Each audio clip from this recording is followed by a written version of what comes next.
apresentação, então, da infecção pelo H. pylori, tá? A gente tem aqui, então, ó, o H. pylori, tá bom? Levando a um processo inflamatório, tá bom?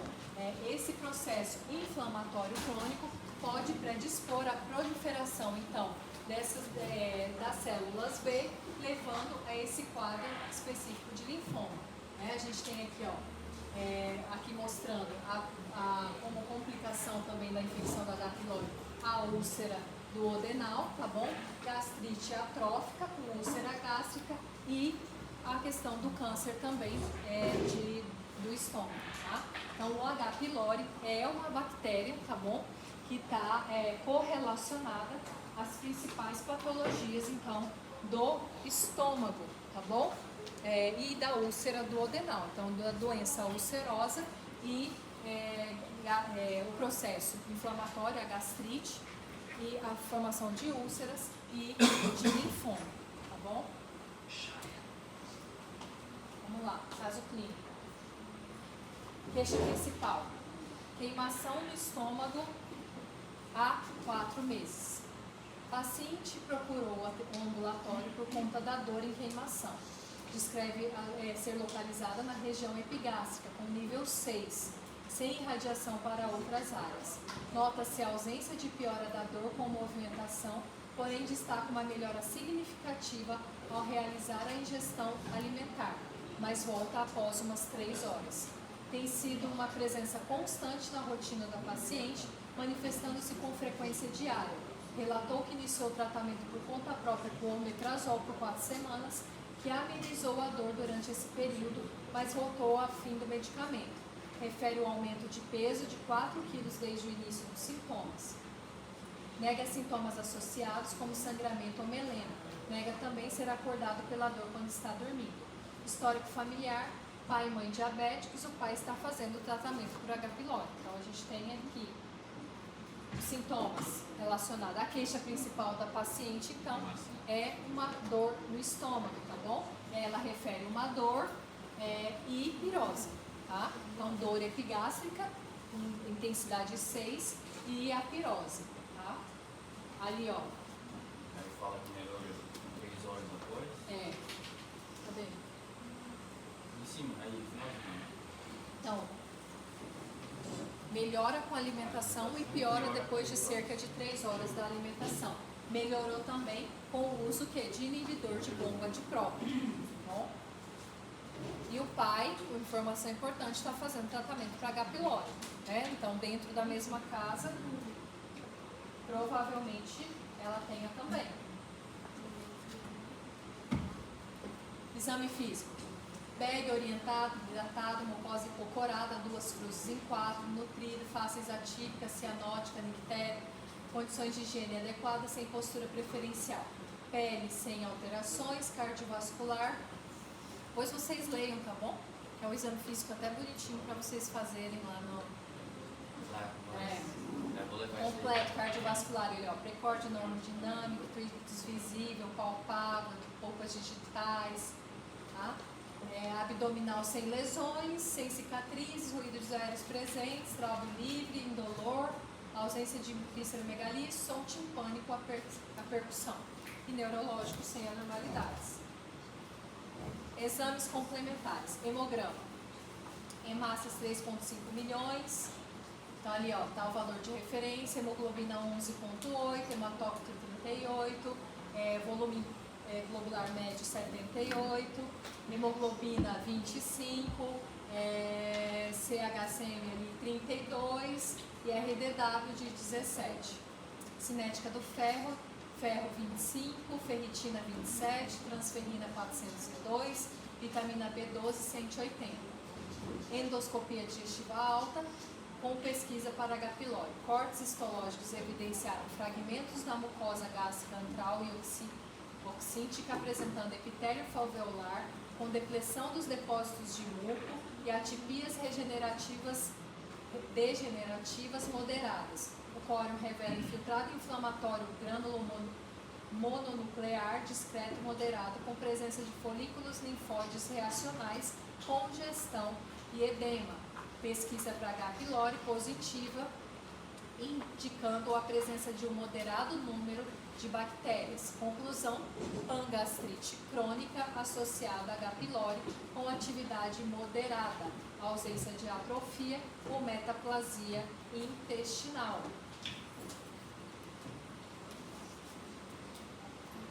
Hipóteses diagnósticas, então.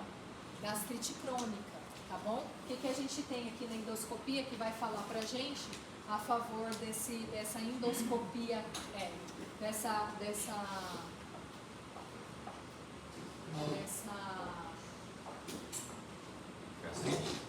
gastrite crônica, ó. Isso, epitélio faveolar com depressão dos depósitos de muco aqui, tá bom? Atipias regenerativas e degenerativas. Aqui no final ele coloca aqui, ó, congestão e edema, tá bom? Então você tem sinais, o quê? Aqui de uma gastrite crônica, tá? Tem muito tempo que essa paciente já tem essa gastrite, tá bom? Ó, ali o infiltrado inflamatório, você tem presença de ali, ó, mononuclear, tá bom? Discreto a moderado.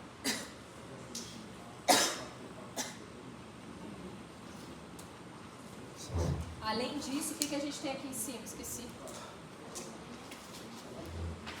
Uma anemia. Eu ia falar uma leve anemia, né? Uma anemia. Baixa complemento de ferritina. Então você tem você já tem baixa de ferritina, você já tem baixa de transferrina e tem B12. Então essa paciente é uma paciente que ela já está com comprometimento, né, da questão da cloridria, uma hipocloridria e a produção do fator intrínseco, que está diminuindo, então a absorção de ferro e vitamina B12 dessa paciente.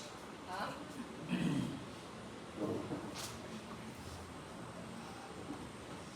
E aí, ó, infecção pelo H. pylori está relacionada a manifestações extragastrointestinais, incluindo anemia por deficiência de ferro, púrpura trombocitopênica e deficiência de vitamina B12.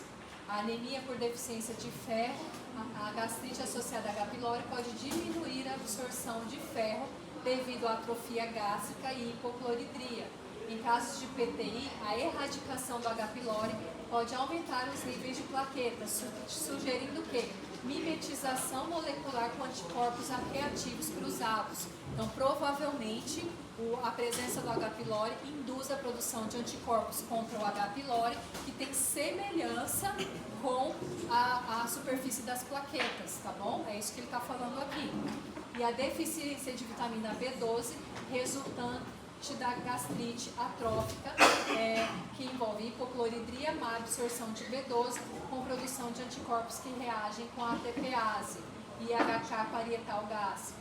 A erradicação da infecção crônica está associada aos aumentos de níveis de B12.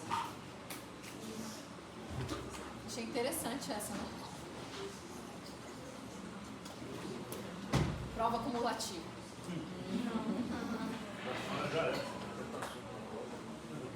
Caso clínico. Paciente CPBA, sexo feminino, 61 anos, solteira, branca, natural da cidade de pequeno porte no interior.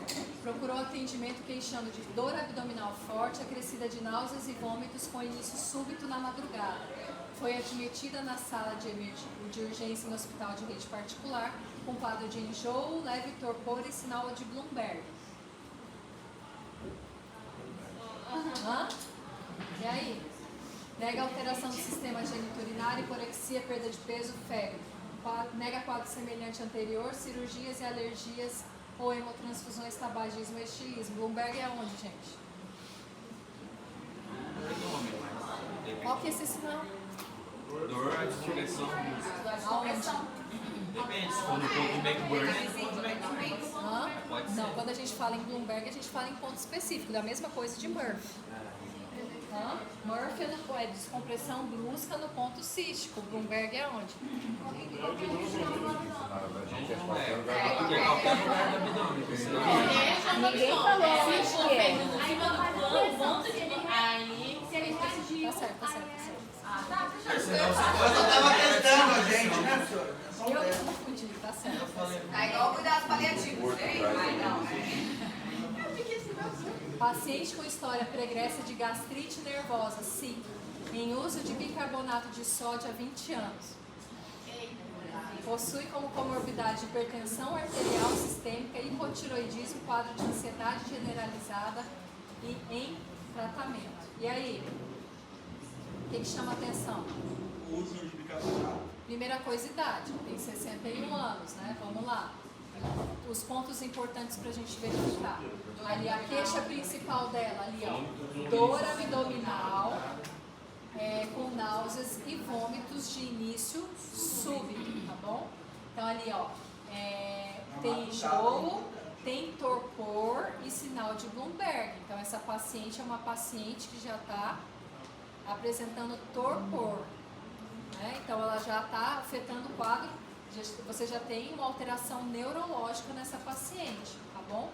Então, como sinal de Bloomberg, o que essa paciente tem? Está em choque? Está séptico?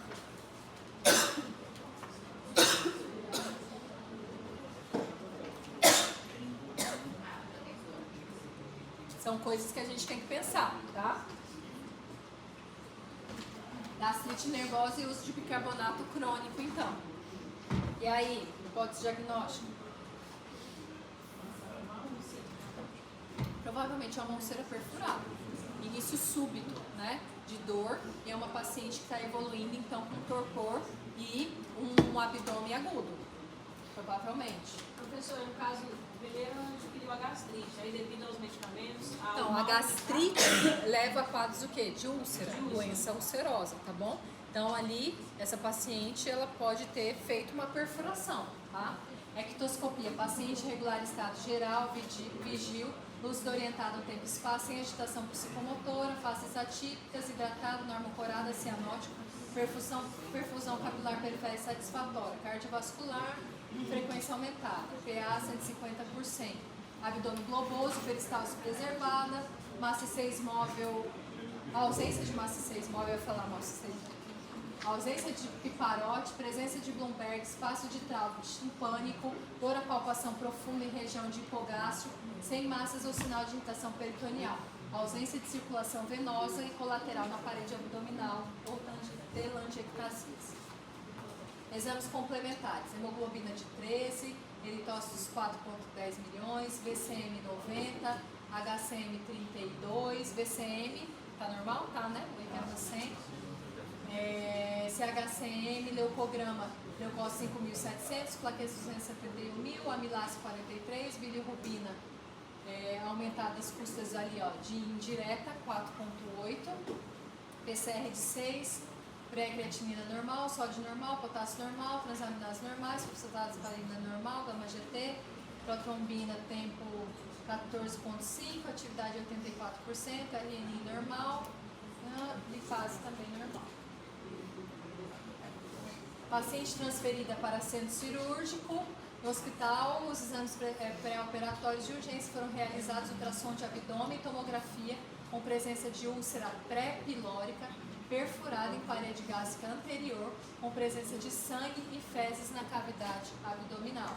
Paciente submetida à laparotomia exploradora por úlcera pré-pilórica em parede anterior perfurada, realizada a ulcerorrafia e omentoplastia, tá bom? Então, uma complicação da presença de úlcera péptica, tá? Perfuração. Poderia ser o caso de uma idosa que está utilizando AINES, tá bom? Está usando anti-inflamatório há 2 semanas, 1 semana, tá bom? Então, assim, pacientes que têm gastrite, que têm história de úlcera, pacientes idosos, sempre lembrar, a gente tem que evitar a utilização de anti-inflamatórios não esteroidais, tá bom?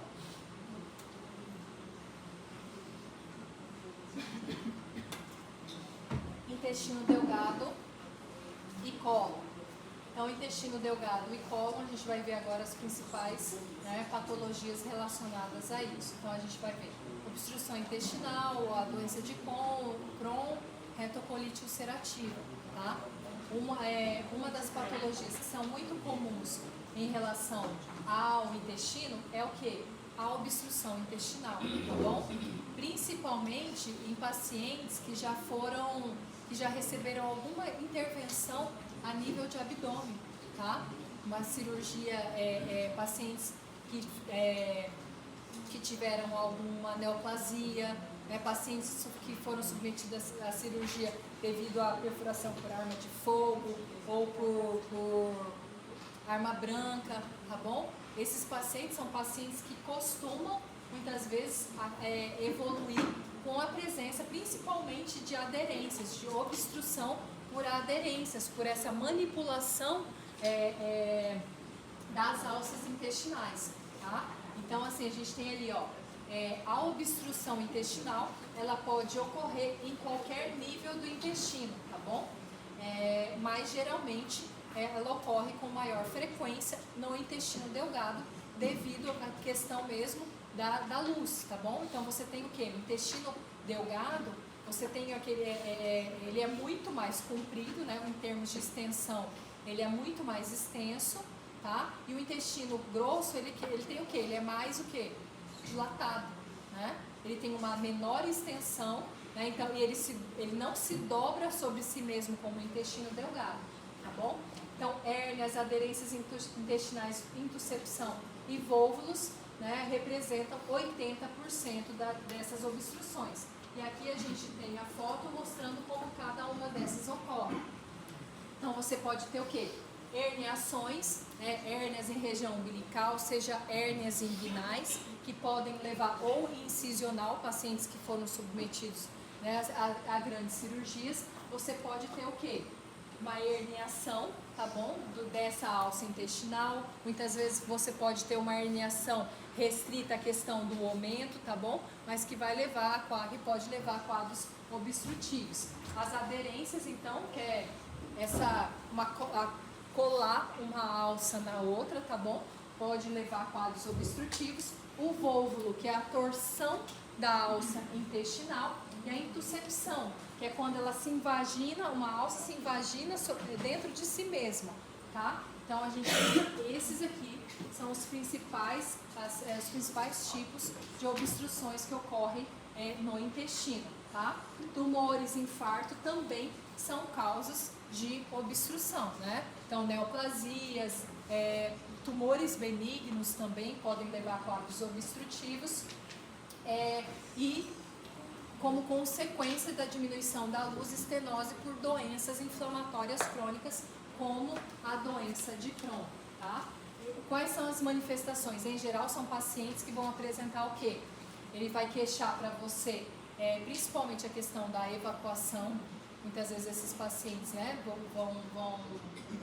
vão ter distensão abdominal, vão ter dor, vão ter vômito e constipação intestinal, tá?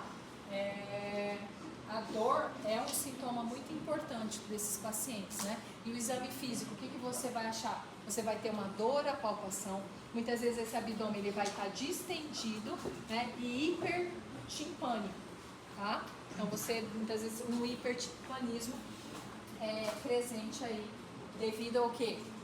Você vai ter uma distensão a partir daquele ponto de obstrução, tá?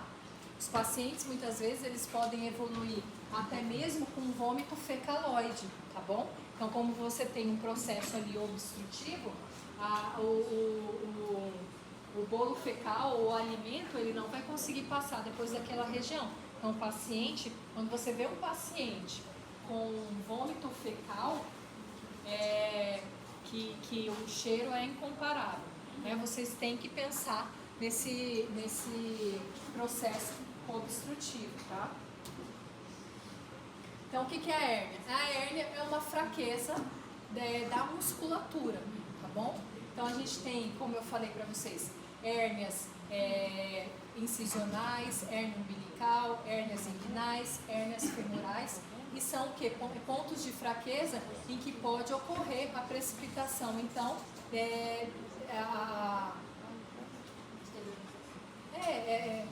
herniação mesmo, né? É a herniação das vísceras, tá? Então, ó, são a causa mais frequente de obstrução intestinal, tá bom? Então, mais relacionadas a quê? A hérnias inguinais, tá? Então, é muito comum a gente pegar paciente, né, que vem com aquele abaulamento, aquela massa, quando ele tem hérnias inguinais, tá bom? E um quadro de dor muito importante. E aí tanto pode ser reduzível, né, quanto não. Então, é uma emergência médica. Por quê? Porque uma vez que você tem a herniação ali de alça intestinal, que você tem a herniação do omento, aquilo vai causar o quê? Uma diminuição do suprimento sanguíneo e vai ocorrer um infarto daquele tecido herniado, tá? Então o paciente ele pode evoluir com perfuração, com infarto daquele tecido e pode levar o paciente a complicações graves e até a óbito, tá? Ali, ó, estase e edema resultante aumentam o volume da alça ainda mais, tá bom? Levando a um aprisionamento permanente. Então, ela se torna uma hérnia encarcerada e irredutível, tá bom? E ali, ó, comprometimento arterial venoso com infarto, tá? Então, a obstrução geralmente ocorre devido à produção visceral e mais frequentemente relacionada a hérnias inguinais, justamente por conta do tamanho do forame, tá bom? E a doença intestinal inflamatória, tá bom? Quando a gente fala em doença intestinal inflamatória, a gente fala principalmente em duas patologias, que é a retocolite ulcerativa e a doença de Crohn, tá bom? São doenças que têm, que são o quê? São doenças relacionadas a autoanticorpos, tá? Você tem tanto fatores genéticos, mas tem também fatores ambientais, né? Estilo de vida desses pacientes. Mas são quadros o quê? De inflamação crônica, tá? Que a gente vai ver ali a diferença entre um e o outro. Então, a retocolite ulcerativa é uma doença que está geralmente restrita ao quê? A reto e colo. Por isso o nome retocolite ulcerativa ou ulcerosa, tá bom? Que vai levar à formação de lesões ulceradas na mucosa, tanto do reto quanto do colo, tá? E ela vai estar restrita aqui, ó, a camada mais interna da mucosa, se apresentando de maneira contínua, começando geralmente no reto e estendendo-se para o resto do colo. Então, esse processo inflamatório, ele tem um ponto de início e você vai ver essa inflamação de maneira contínua. A doença de Crohn, essa inflamação, ela é descontínua. A doença de Crohn, você pode ter um processo inflamatório e lesões desde boca até anos, tá bom? Mas geralmente elas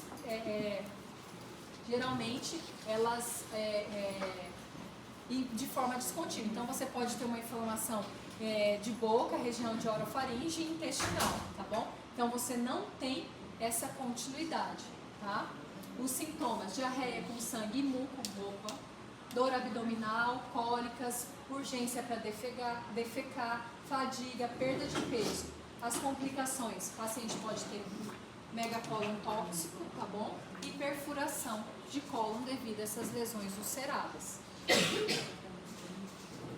A doença de Crohn. Então, a doença de Crohn, como eu falei, pega qualquer parte do trato gastrointestinal, tá bom? E ela pega ali, ó, todas as camadas e pode ocorrer zonas intercaladas. Então, você tem zonas doentes com zonas saudáveis, tá? Os sintomas também são muito parecidos, mas devido a você ter um processo que se estende por toda a parede, eu posso ter a formação de fístulas e abscessos, tá?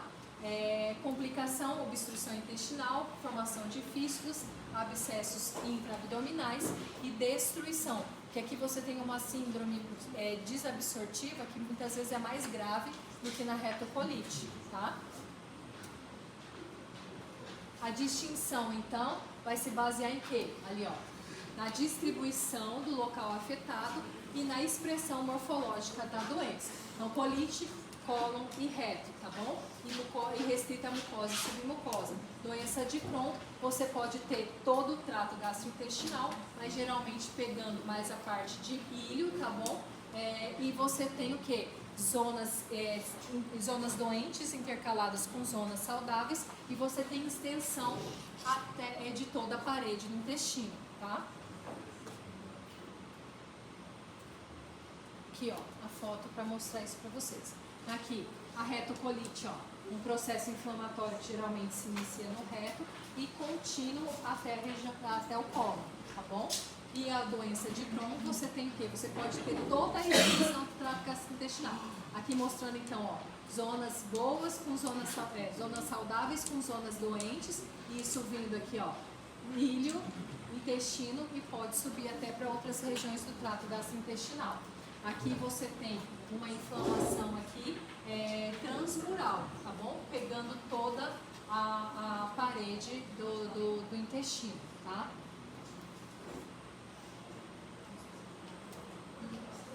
Aqui depois vocês olhem esse quadro com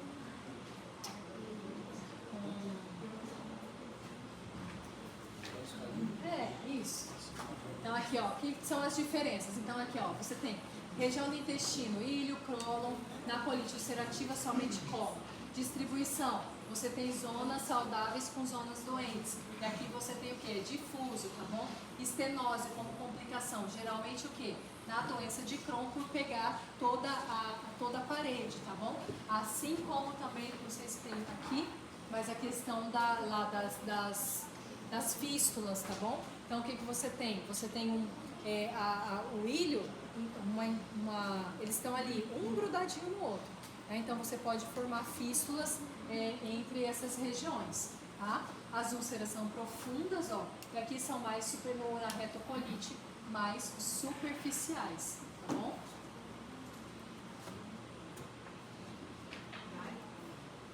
Hã?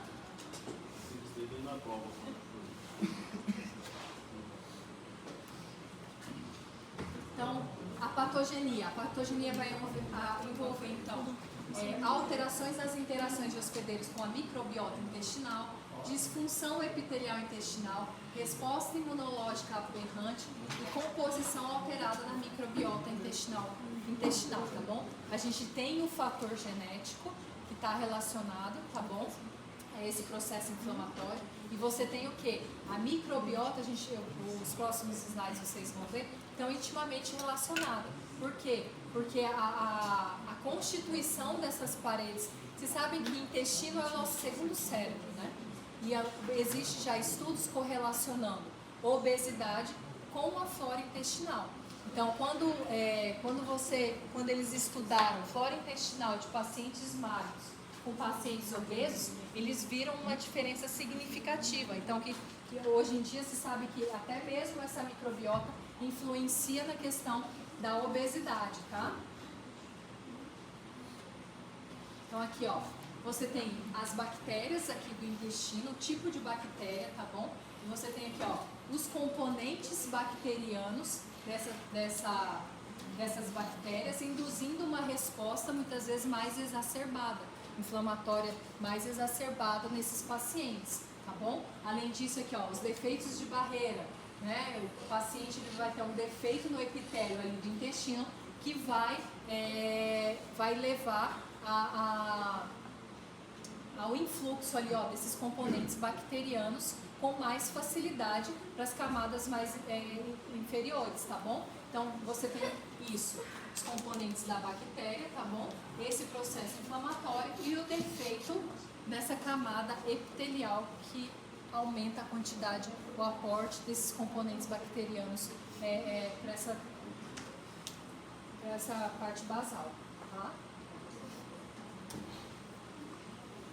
E diverticulose, que é a doença diverticular do sigmoide, tá bom? Diverticulose, gente, são aqueles famosos saquinhos, né? Que decorrentes da fraqueza da parede do intestino grosso, né? Então você tem aqui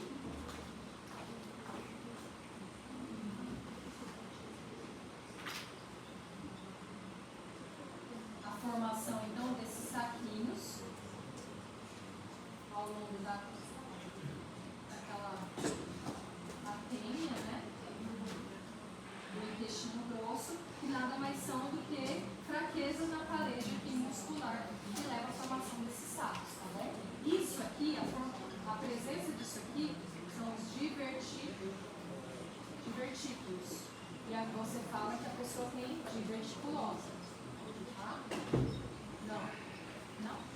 Diverticulite é a inflamação desses divertículos. Então, é a inflamação dos divertículos, tá bom? Que geralmente ocorre pelo quê? Por um processo aqui que levou à obstrução desses saquinhos, seja por fezes, é por isso que o paciente, o quê? Quem tem doença diverticular colônica, né, não comer tomate com semente, evitar chia, linhaça, essas pequenas sementes que podem fazer o quê? Entrar aqui nesses saquinhos, obstruir e levar a um processo inflamatório que pode, inclusive, levar como uma consequência maior a um processo de perfuração, tá? Então, você tem, então, diverticulose e você tem diverticulite. Diverticulite é quando existe um processo inflamatório, tá bom? Então, é inflamatório e infeccioso. Então, a gente vai ver o quê? Que todo paciente que você tem um quadro de diverticulite, ele recebe tratamento com o quê? Com antibióticos. Porque o próprio o intestino grosso é o quê? Rico, né? Em flora bacteriana. Então você tem que entrar com esses medicamentos. Mas então, diverticulose é a presença somente desses divertículos, tá? Então, geralmente eles são múltiplos, tá bom? Tem cerca de 0,5 a 1 centímetro de diâmetro e vão ocorrer lado a lado com as tênias do colo. Aqui está a fotinho, ó. Aqui você tem os divertículos e aqui você tem esses divertículos cheios de fezes, tá bom? Então, ó, o divertículo colônico resulta da estrutura única da muscular própria colônica, tá bom? Pelo aumento ali, ó, e da pressão intralumial elevada no colo do sigmoide. Então, existe uma correlação entre a própria idade leva à formação desses quadros de divertículo e pacientes também, muitas vezes que tem o quê? Constipação intestinal, que acaba se tendo aquele intestino mais preguiçoso, tá bom? Então, pode propiciar a formação dos divertículos. Isso está relacionado aqui, ó, a pressão intralumial aumentada, provavelmente decorrente de contrações peristálticas exageradas, tá bom? Com espasmos nos segmentos intestinais. Então, que pode ser acentuada pelas dietas pobres em fibra, tá? Que reduz ali a massa fecal, particularmente no cólon sigmoide, tá bom?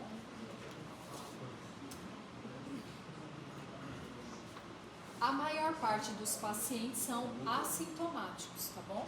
A maior parte dos pacientes tem e vão passar a sua vida sem que tenha qualquer sintoma. Porque os sintomas não estão relacionados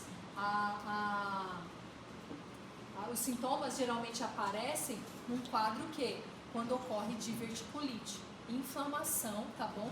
Obstrução desses divertículos, tá? E aí os pacientes eles podem apresentar cólicas, desconforto abdominal, constipação, distensão, sensação de nunca ser capaz de esvaziar completamente o reto, tá bom? E pode apresentar quadros de febre, inclusive abdômen agudo, quando você tem complicações decorrentes da presença desses divertículos, tá?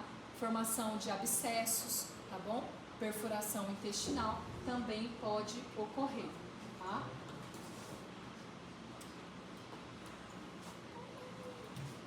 Apendicite aguda. Então, a apendicite aí é a inflamação do apêndice, né? Que é aquela projeção aqui na região do seco, que existe uma... não se sabe muito bem para que ele serve, né? Função não descrita. E aí, é uma região que pode o quê? Pode ocorrer também um processo obstrutivo, seja por um flebólito, seja, né? Ou por, às vezes até mesmo pela presença de verminose, ascaris, que vão levar a um quadro aí de obstrução, levando a um processo inflamatório, um processo de necrose desse apêndice, tá? É mais comum em adolescentes, homens, tá bom? E adultos jovens. Então, a frequência é muito maior na população masculina jovem, tá? Então, a gente tem que pensar, aquele paciente o adolescente, o adulto jovem que apresenta, em geral, o que você tem em relação a sintomas? Não, é uma dor que geralmente tem início periumbilical, os pacientes podem referir até mesmo epigástrica, que no decorrer de horas ou dias vai migrando para a região de fossa ilíaca direita, tá? E o paciente ele pode apresentar ou não uma febre baixa, mas geralmente ele também inicia um processo de anorexia, hiporexia, pode apresentar quadros de vômitos também, tá? Então você tem ali, ó, patogenia, o aumento progressivo na pressão intralumial, tá bom? E comprometimento do fluxo venoso. Então aquele processo obstrutivo, geralmente, né, a deposição ali, seja de fezes, né, de algum semente também pode ocorrer, ou por ascaris, tá? Vai levar o quê? A dificuldade do retorno venoso do apêndice, tá bom? E aí isso vai levar a proliferação bacteriana, isquemia e uma resposta inflamatória tecidual que vai levar ao quadro de apendicite, tá? Tá tudo escrito bonitinho aqui, ó. Tem até mesmo cálculo biliar, ó. É um cálculo pequeno que sai ali da vesícula, consiga passar pelo colédoco, pela ampola, pode chegar ali no apêndice e obstruir a luz, tá bom? Então você tem o quê?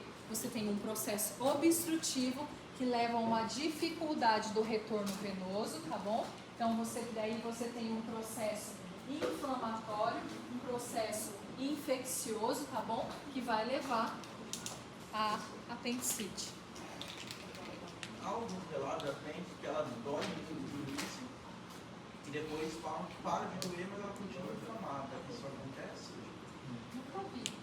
Assim, vou falar, todos os pacientes até hoje que eu peguei com apendicite tinham bastante dor. Porque falam que assim, dá muita dor e depois passa por 2, 3 dias ela não doer, ela para de doer. Eu nunca vi, nenhum paciente. Eu já vi paciente. Vou falar uma coisa pra você, eu peguei um menino, a irmã depois levou uma carta pra mim de chocolate, porque eu meio que discuti com ela. Mas ele não tinha dor abdominal e era apendicite.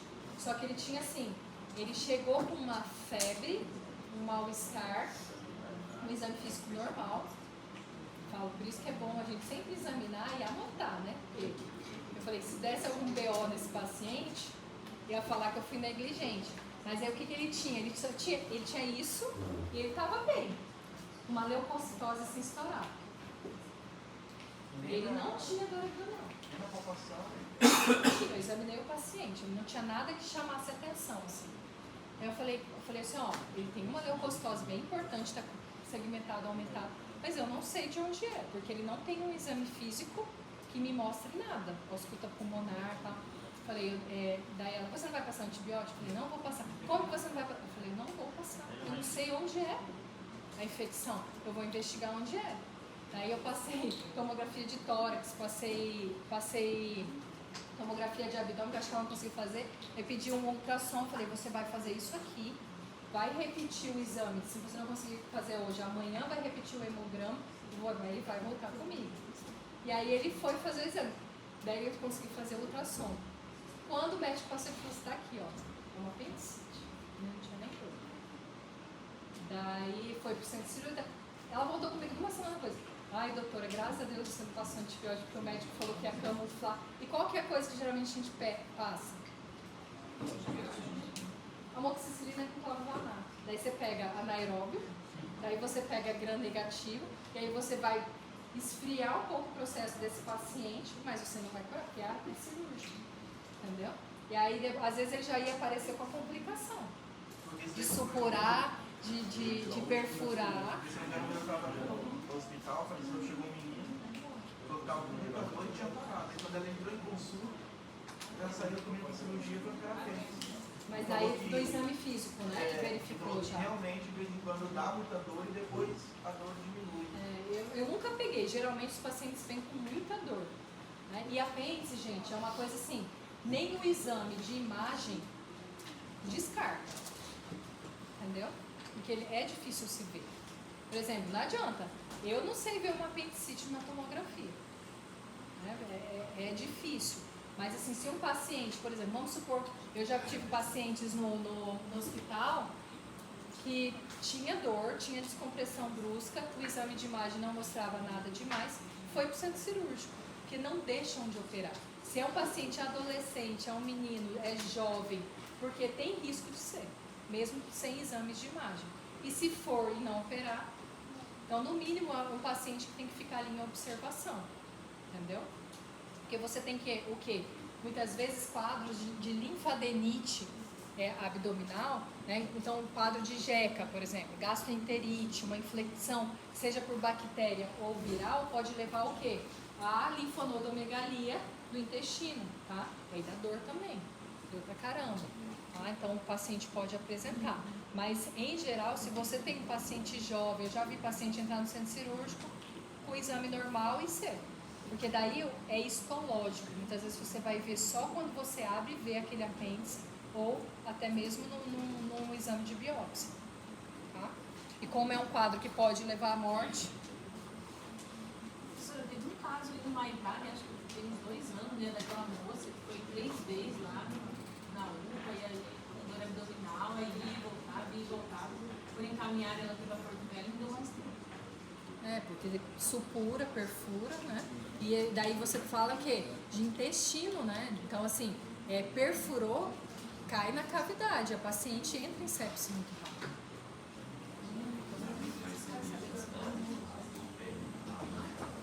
Então, ali, ó, tipicamente, dor periumbilical, isso aqui é clássico, né? Se o paciente chega para você falando dessa dor, primeira coisa que você tem que pensar é em apendicite, ó. Náusea, vômito, febre baixa, contagem elevada de leucócitos também pode acontecer. Sinal de McBurn, então, no ponto de McBurn, tá bom? Então, se você tem um paciente... Na mulher, gente, a gente ainda pensa em ovário, pensa em trompa, gravidez ectópica, né? Torção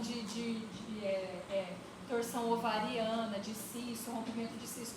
Mas o homem, o que a gente tem é o apêndice, tá? E as doenças, que nem lembrava de colocar nisso, doenças colestáticas. Então, gente, doenças colestáticas, você tem o quê? Colestase é o quê? É o acúmulo, então, da bilirrubina, que leva, né, clinicamente, principalmente, a presença ali de icterícia, tá bom? A gente já viu lá em hepato também, a questão da fisiologia da formação da bilirrubina, tá bom? Da degradação da bilirrubina, por isso que eu não coloquei aqui. Então, depois vocês voltem lá e leiam, tá bom? Mas as doenças colestáticas, então, é qualquer doença que leve, então, a um quadro geralmente relacionado com a obstrução da árvore biliar, seja intrahepática, seja extrahepática. A gente viu também que o exame que a gente verifica é o quê? Você tem elevação de enzimas como a fosfatase alcalina e a gama-GT, tá? Que são as principais enzimas canaliculares, tá bom? Então você pode ter então as doenças colestáticas relacionadas à obstrução, à hiperprodução, e a gente vai ver a patologia, a fisiopatologia. Então, mas a bile, então, ela tem a função o quê? Principalmente de emulsificação de gordura. É por isso que quando você tem um paciente lá que retira a vesícula, né, faz paixão? A colecistectomia. É colecistectomia, isso. E aí o paciente come feijoada, geralmente ele apresenta diarreia, né? Um paciente pode apresentar diarreia ou alimentação rica em gordura, porque você perde, você não perde a capacidade de produção, mas você perde a capacidade de concentração, né, da bile porque ocorre na vesícula, tá bom? Então, ó, eliminação de bilirrubina, excesso de colesterol, xenobióticos e outros produtos residuais que não são suficientemente hidrossolúveis para que sejam excretados na urina. Então, essa é a função da bile, tá bom?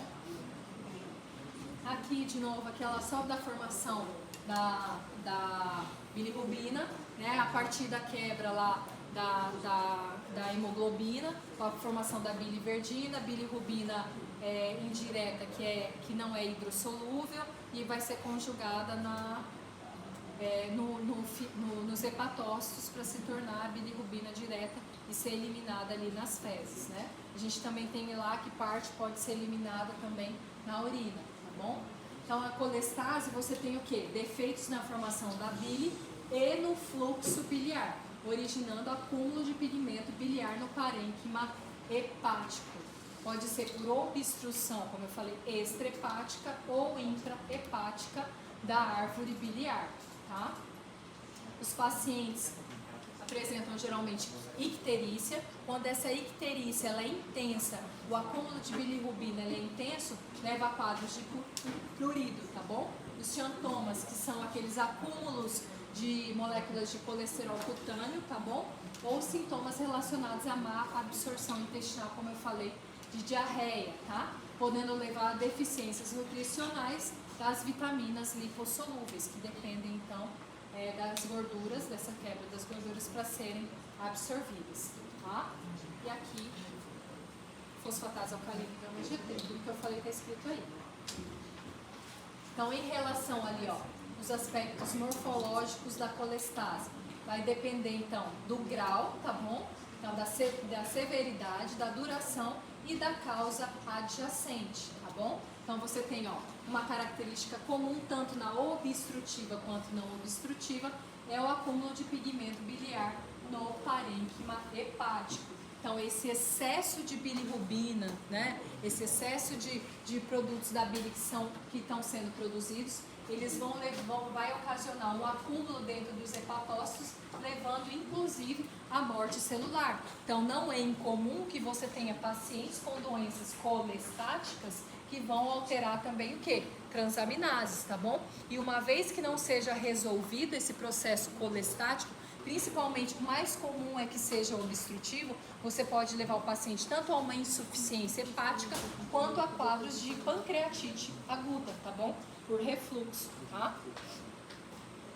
Aqui mostrando, ó, a presença, né, do pigmento biliar aí dentro dos hepatócitos. Vocês veem aí melhor no computador, esses em amarelinhos, tá?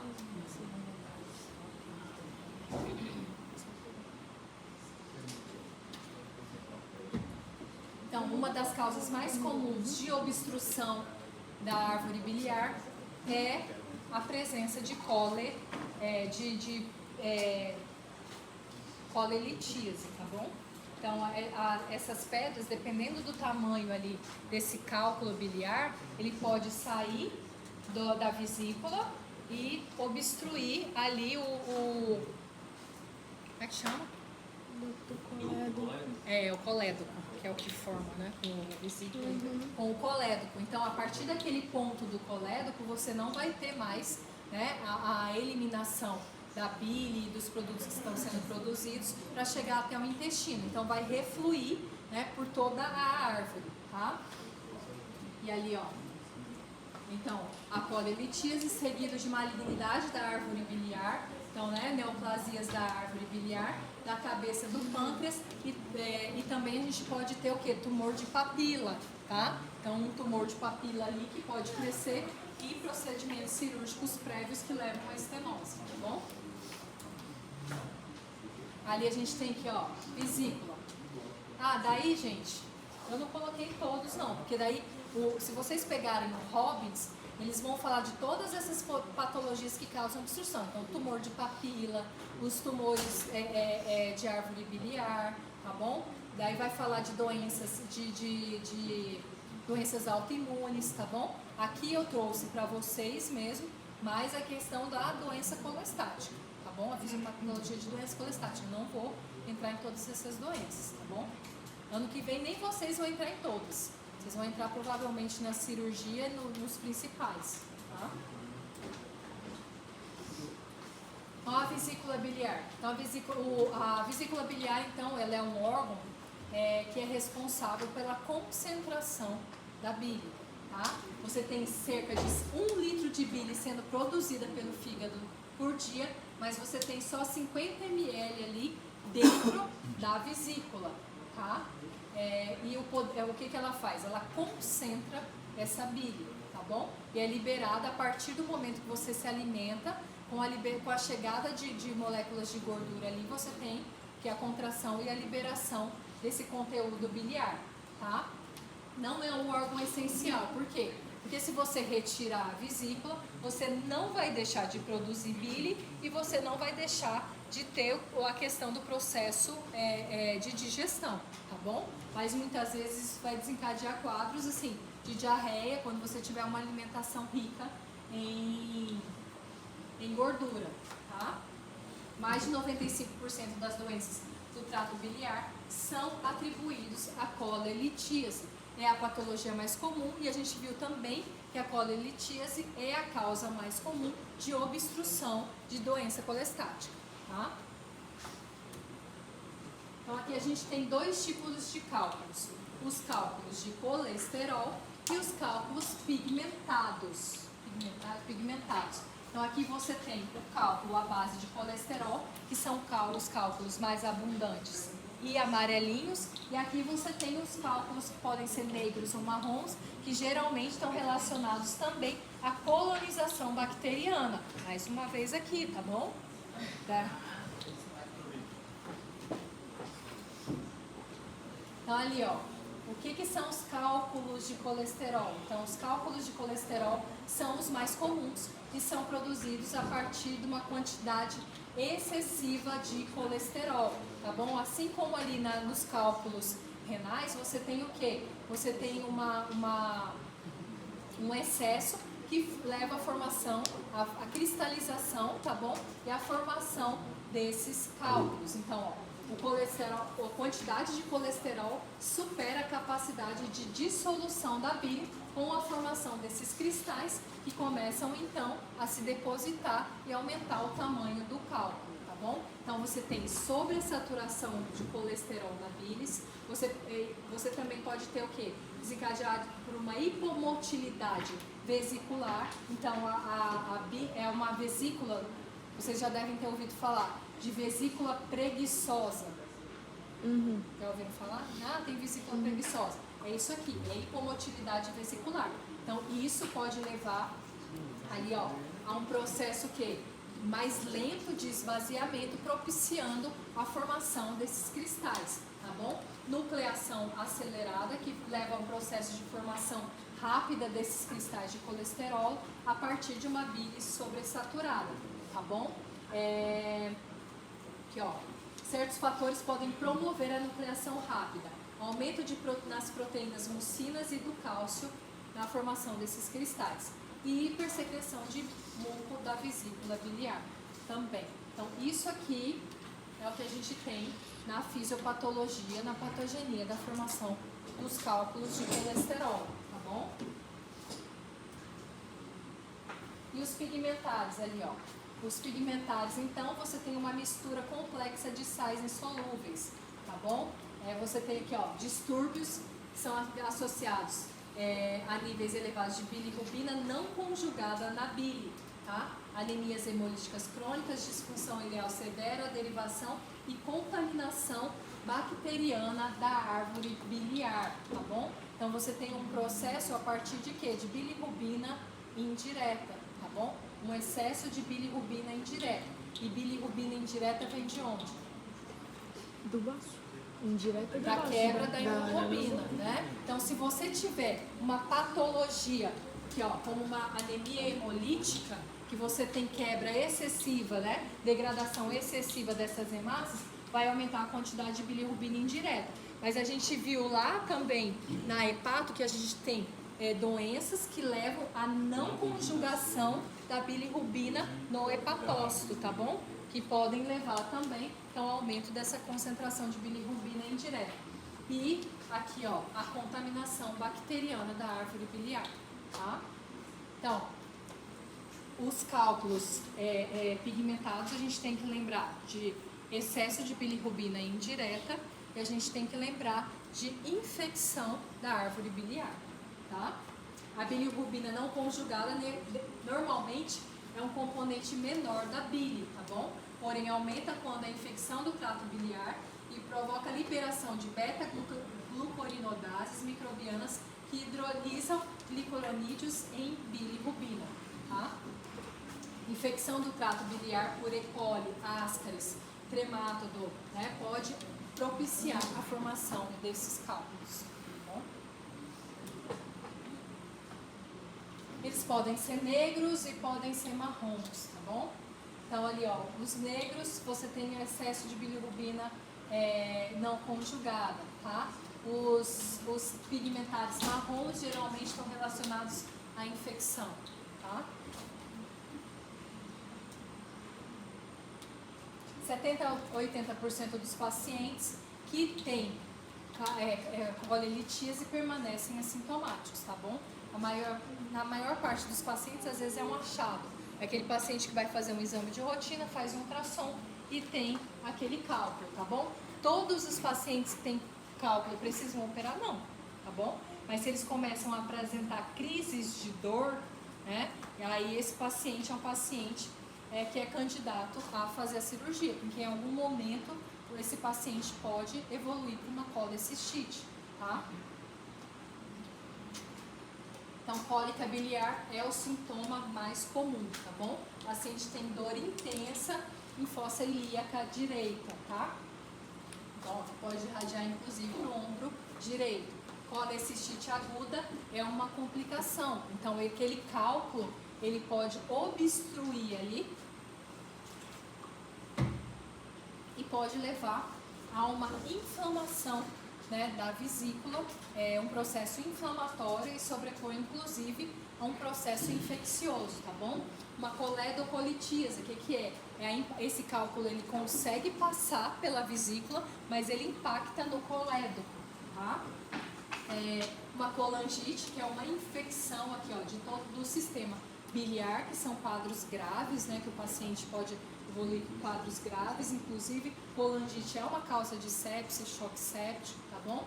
E outra complicação também é a pancreatite, né, porque você tem também a liberação ali do conteúdo pancreático que passa pelo fígado e pelo colédoco, tá bom? Então, se você tem um processo obstrutivo ali, o que vai acontecer? Não vai conseguir ser eliminado, né? Tripsinogênio, a pepsina, e aí isso pode levar a um quadro de autodigestão do pâncreas. A colecistite. Então, a colecistite é uma inflamação da vesícula. Pode ser um quadro agudo e crônico e pode ser um agudo sobreposto a crônico, tá bom? Quase sempre você tem associação com os cálculos de vesícula. Você pode ter colecistite calculosa, que é o mais comum, e você pode ter também quadros de colecistite acalculosa, em que não existe cálculo na vesícula, tá? Então, a colecistite calculosa, ela ocorre em decorrência da obstrução por um cálculo. E aqui está mostrando quando esse cálculo ele obstrui o órgão na saída da vesícula, tá bom? Esse processo, então, inflamatório aqui, que fica mais restrito à vesícula, tá? Aqui você tem uma coledocolitíase, tá bom? Então, uma obstrução do colédoco, e aqui você já tem uma colangite, que vai ser o quê? Um processo inflamatório, tanto da vesícula e se propagando para a árvore biliar, tá?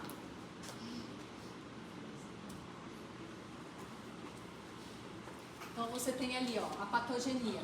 A patogenia da calculose, então, você tem uma obstrução que vai levar aqui, ó, uma irritação química e uma inflamação vesicular devido a essa obstrução, tá? Você tem, então, ali, começa uma ação das fosfolipases na mucosa, tá bom? Que hidrolisam as lecitinas e lisocitinas que são tóxicas para a parede, tá bom? Então, o que é? O que você vai ter? Você vai ter o quê? O conteúdo da bile, que é responsável pela degradação ali das gorduras e tudo, não conseguindo fluir. E aí, isso vai acabar o quê? Levando a um processo de destruição, né, de inflamação da própria mucosa da vesícula, tá? E aí você vai começar um processo inflamatório com liberação aqui, ó, de prostaglandinas também, tá bom? Que vai aumentar ainda mais a pressão dentro da vesícula e dificultar ainda mais o processo de circulatório, né? Na vesícula, tá?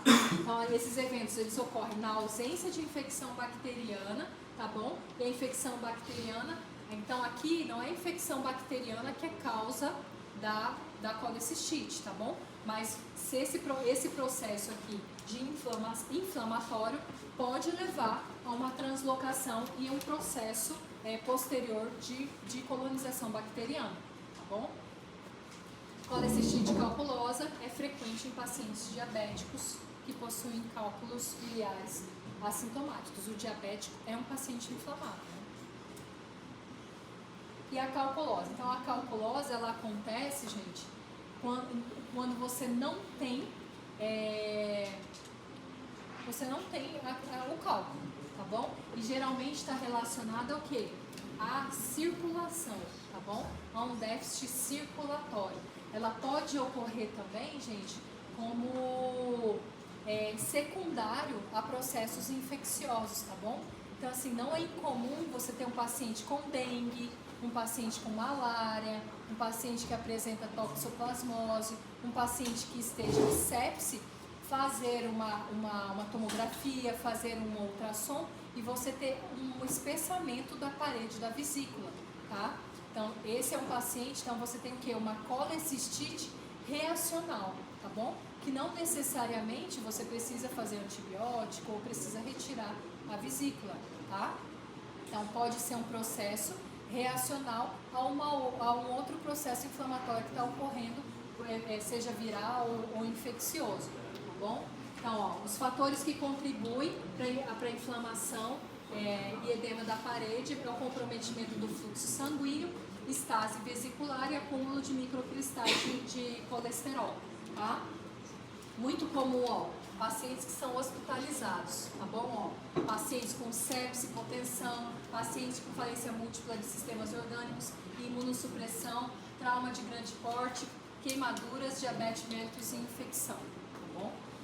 E aí paciente com dengue, é muito comum, vocês vão ver. E aí, você precisa fazer alguma coisa? Não, o paciente, à medida que ele vai melhorando, a vesícula volta ao normal, tá? E pâncreas.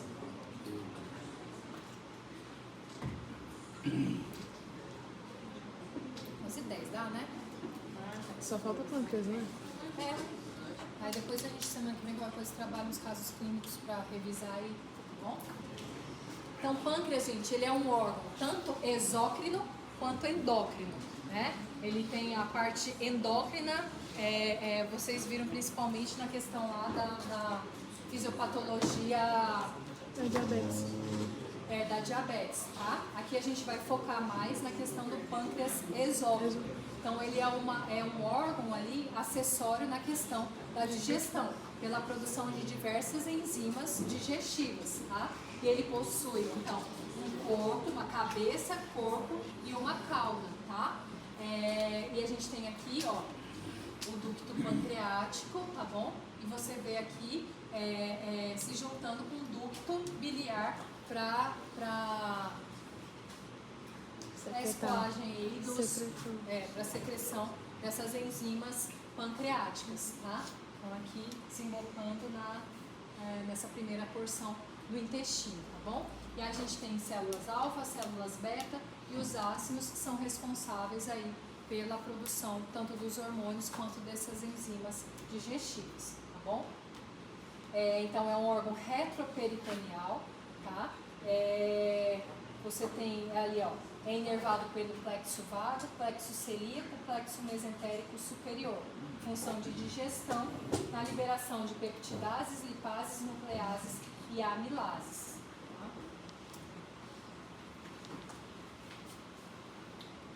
Então, o pâncreas, ele vai produzir todas essas enzimas, mas em geral são enzimas inativas, tá bom? Então, isso é um fator protetor para que não ocorra o quê? Uma autodigestão pancreática. Então, a maior parte dessas enzimas, elas vão se tornar ativas a partir da ação de outras enzimas ali na luz do intestino, tá bom? E vão tornar essas enzimas ativas, as peptidases, amilases, lipases e nucleases, tá bom? Que vão estar presentes ali no intestino para ativarem. Então, basicamente ele produz o quê? Pré-enzimas, tá bom? Insulina e glucagon, né? Vocês vão ver, só para vocês lembrarem, não vou cobrar não. E a gente tem o que? Pancreatite. Então, pancreatite, gente, é uma doença muitas vezes leva o paciente a quadros graves, tá? E ela pode ser tanto aguda quanto crônica. Né? A crônica, ela ocorre quando você tem uma inflamação crônica que leva à alteração estrutural do pâncreas. Você começa a ocorrer um processo de fibrose, tá bom? E a aguda, em geral, ela ocorre como uma complicação de outra patologia ou pelo excesso, muitas vezes, de substâncias como o álcool, tá bom? E você pode ter uma pancreatite crônica, por exemplo, um paciente alcoólatra, que pode agudizar, tá bom? Então, ambas são iniciadas por processos que levam à autodigestão do pâncreas por suas próprias enzimas, tá? Então, a pancreatite ocorre quando você perde esses mecanismos de proteção do pâncreas, tá bom?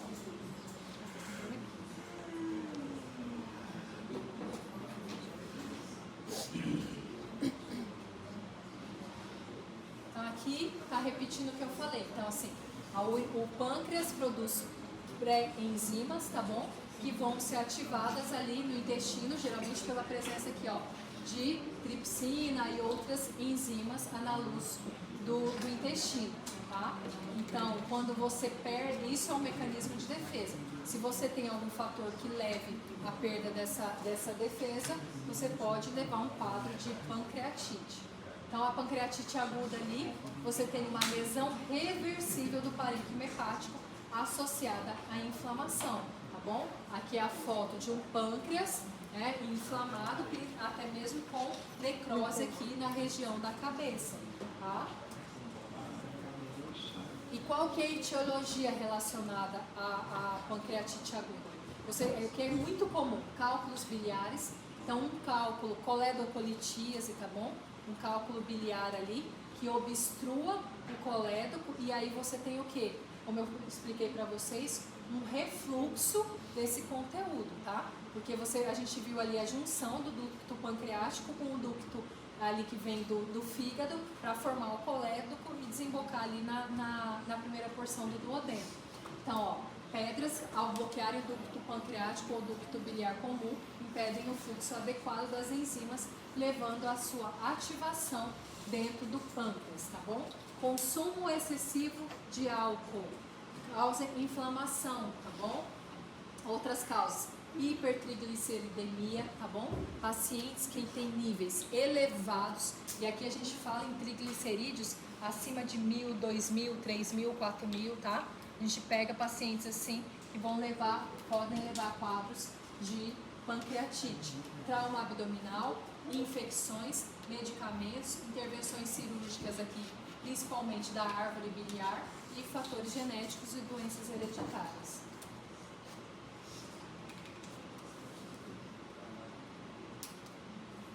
Então, liberação e ativação inadequada das enzimas, levando a um processo inflamatório. As enzimas pancreáticas, tripsina, proenzimas, isso aqui tudo eu já falei, né? E aí leva um processo inflamatório que leva a trombose aqui, ó, dos pequenos vasos, tá bom? Com congestão, ruptura dos vasos, que vão danificar as células, aqui, ó, ampliando ainda mais a ativação intrapancreática das enzimas digestivas. Então, a gente tem autodigestão, tá bom? Pelas enzimas pancreáticas, um processo inflamatório, trombose, tá bom? E pior ainda mais, tá? Que pode levar a um quadro de necrose do pâncreas, tá bom?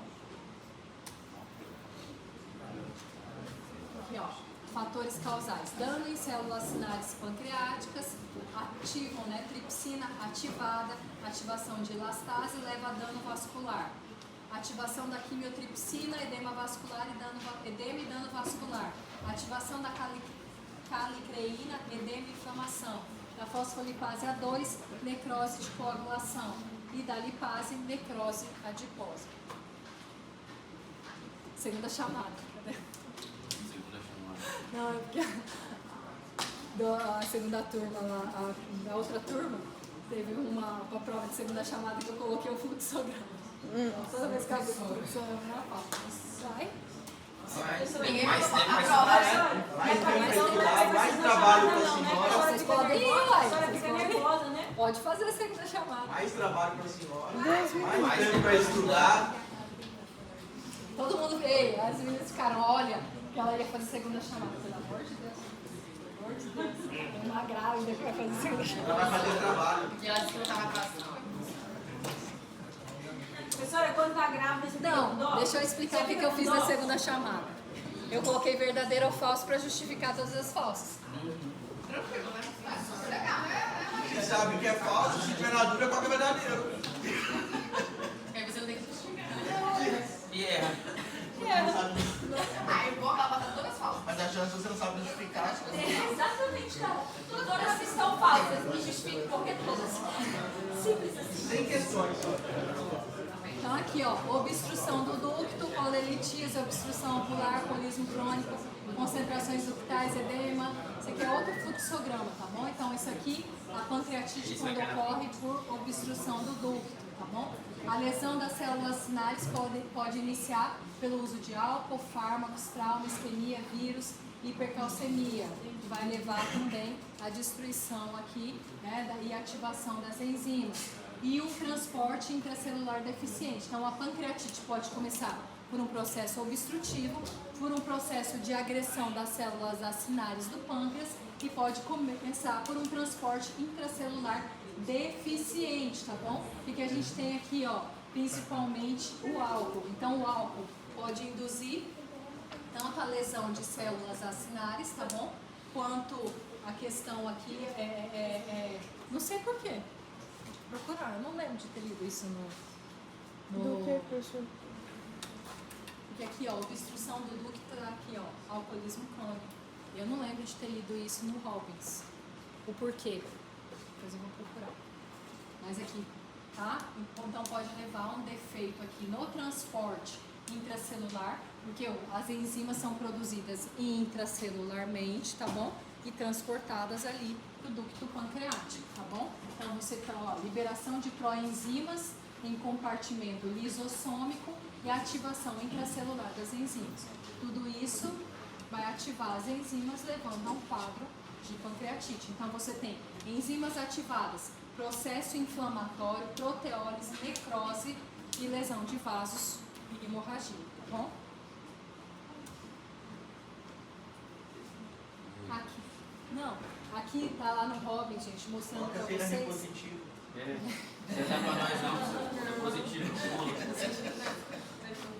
Misericórdia, amigo. Vai que não é? Aqui mostrando para vocês a questão da produção de interleucinas, tá bom?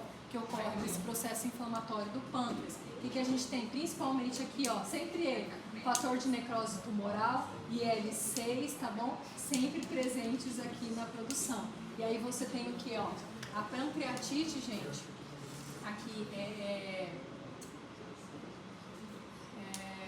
a pancreatite, dependendo do grau, né, de destruição ali das células acinares, esse grau de pancreatite pode levar a quadros de repercussão sistêmica, tá bom? O paciente aqui, ó, SARA, vazamento vascular, hipovolemia, choque e até mesmo repercussão renal com necrose tubular aguda, tá? Então, dependendo do grau de pancreatite, é um quadro grave, tá? Então, o paciente, se você verificou que o paciente tem pancreatite, esse é um paciente que ele deve permanecer internado, porque uma das coisas é o quê? Dieta zero. Onde é que você vai garantir que o paciente não coma e continue recebendo hidratação e o suporte necessário de glicose? É no hospital, tá bom? Por quê? Porque a dieta vai diminuir a produção dessas enzimas, né? Então, se não está chegando nada no estômago, no duodeno, você vai diminuir a produção dessas enzimas. Então, ela pode ser, em relação à gravidade, aguda leve, aguda moderadamente grave e aguda grave, tá bom? Então, aqui, na leve você não tem falência orgânica e as complicações são sem complicações locais ou sistêmicas, né? É aquele paciente muitas vezes que chega para você no pronto-socorro, mas que tá bem, tem sinais vitais normais, tá bom? Mas tem uma lipase e uma amilase ali alterada. Moderadamente grave, você tem falência orgânica transitória, que se resolve em 48 horas, complicações locais ou sistêmicas sem persistência de falência orgânica, e aguda grave, falência orgânica persistente. Tá? As manifestações clínicas, dor, tá bom? O paciente apresenta dor abdominal, geralmente que é intensa, tá? E é uma dor geralmente situando o quê? Em abdômen superior, é aquela dor em faixa que irradia para a região costal, tá? A gravidade vai variar de leve a desconforto severo incapacitante dependendo do grau da pancreatite, tá bom? A anorexia, náuseas, vômitos que geralmente são persistentes, tá? Distensão abdominal, febre, taquicardia naqueles pacientes que já têm repercussão, e hipotensão pode entrar aqui nos pacientes que têm já repercussão sistêmica, tá bom? Então, pacientes que tenham história de alcoolismo, tá bom? Pacientes que apresentem, de repente, vômitos persistentes, né, já com grau de desidratação, a gente solicita lá uma amilase e lipase, tá bom? A amilase e a lipase são as enzimas que vão alterar aqui, que vão alterar nos casos de pancreatite, é o que você vai conseguir mensurar, tá bom? Então, amilase e lipase. A amilase, ela é menos específica do que a lipase, tá bom? E ela é o quê? Essas enzimas, elas precisam estar 3 vezes acima do valor de normalidade, tá bom? E a amilase, ela acaba o quê? Ela pode normalizar após 24 ou 48 horas mesmo, na vigência de pancreatite, tá? Então, a lipase, ela acaba sendo mais específica. Então, a amilase e lipase, função hepática, tá bom? Glicemia, gama-GT, bilirrubina, eletrólitos, triglicerídeos, que a gente viu que hipertrigliceridemia é uma causa de pancreatite, provas inflamatórias e função renal, tá bom? Então, aí tá escrito aí, a amilase, então, ela pode se normalizar, tá? E a lipase é mais específica e se mantém por mais tempo, tá bom? Além disso, se você suspeita que o paciente tenha uma pancreatite aguda, o que você faz? Exame de imagem, padrão ouro, tomografia computadorizada de abdômen, tá bom? Por ser um órgão retroabdominal, um ultrassom é muito difícil você conseguir visualizar alterações, tá? E a crônica, então, quando você tem um processo inflamatório crônico prolongado desse pâncreas, tá?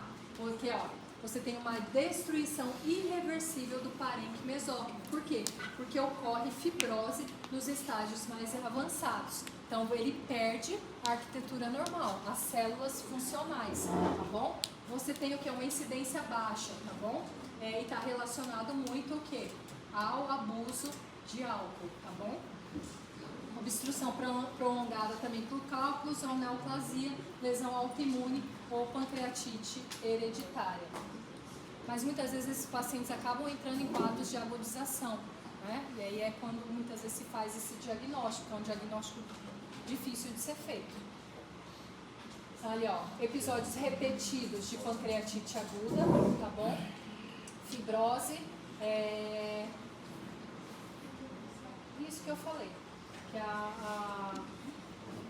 é um diagnóstico difícil que muitas vezes a gente esquece feito em agudização, tá bom? Então aqui, você tem a foto de uma pancreatite aguda, tá bom?